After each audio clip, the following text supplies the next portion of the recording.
Today I'm going to show you how to measure clay for throwing mugs. Usually for small mugs I do a pound, between 1 pound and 1 pound 2 ounces. For medium-sized mugs I'll do 1 pound 4 ounces, and for larger mugs I'll do 1.5 pounds or 1 pound 8 ounces. So let's do a little bit of each one of those. You want to make sure your workspace is clean, which mine is not. So I just want to get all the chunkies off there. I got my scale right here, and what I usually do is I'll break it into fourths because this is a little bit much for me to manage. So I'll usually cut it fourth and fourth. Let me show you how that goes. Cut it in half this way, and you get better at estimating this stuff the more you do it. Okay, so now I have it in 4 parts.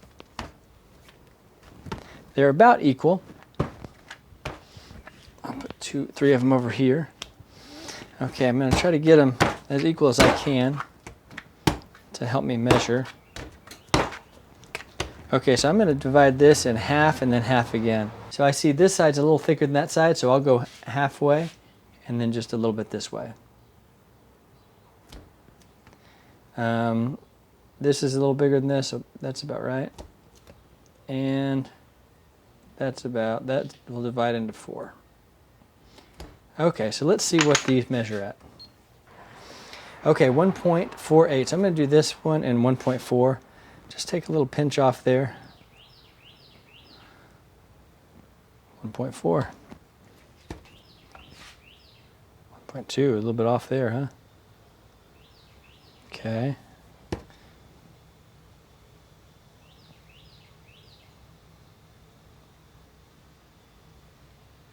There we go, 1.4.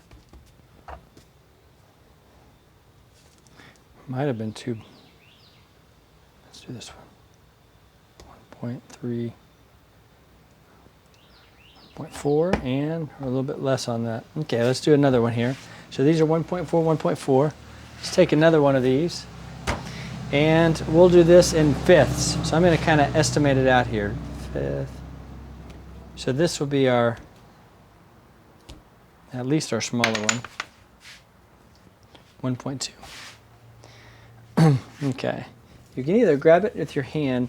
My friend, I'll call him friend because I really like him a lot, Simon Leach, says always do it with your hand because you have those measuring tools always with you. So this is 1.2 also.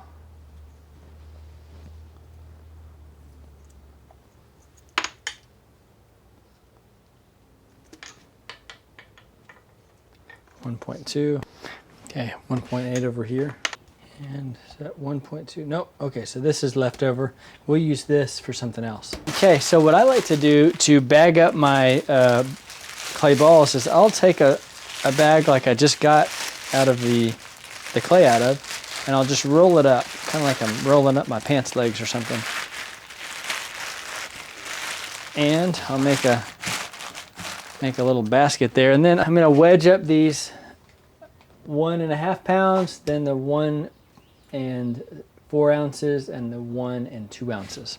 So we'll do these first, and then I'm just doing a good old ram's head, and I'm actually not.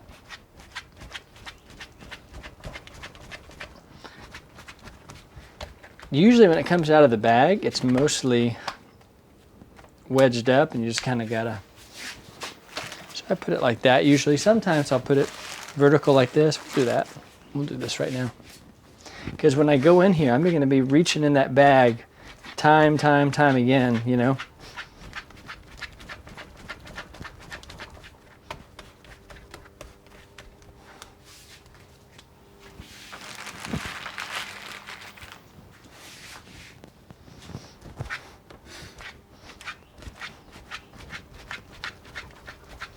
And again, part of the reason we do this is to get all the clay particles going in the same direction. Sometimes if space doesn't permit, I'll roll them up a little thinner. So it's not really a ball. It's actually more like a cylinder for me.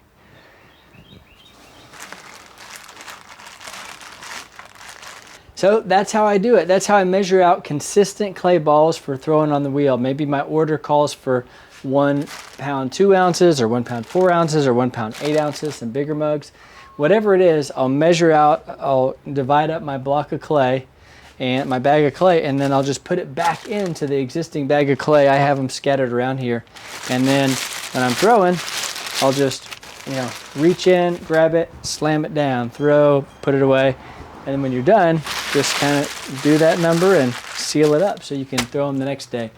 Probably don't want to wait more than 2 or 3 days like this because they will dry out, but it works great. I'm MJ at Outpost Pottery. Thanks for watching and keep on learning.